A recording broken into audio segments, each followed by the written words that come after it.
Hey guys, in this video, I'll explain to you how you can set up Verizon voicemail on your phone. So first, you basically need to open up the Verizon phone app and just go ahead and tap on a voicemail. And if you're basically switching to an iPhone, you could also be redirected to the automated voicemail system. If so, you just need to follow the voice prompt, and if unsuccessful, you can just go ahead and dial *86 to manually set it up. Then just go ahead and tap setup now. Okay.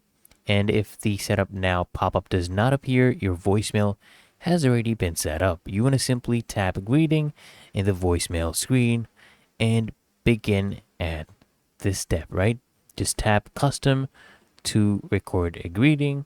Just go ahead and use a Verizon default greeting. Okay. Just tap default, right? And then just go ahead and tap record to begin. And when you're finished, just go ahead and tap stop. And then when done, just tap done or save, okay? Really that easy and simple.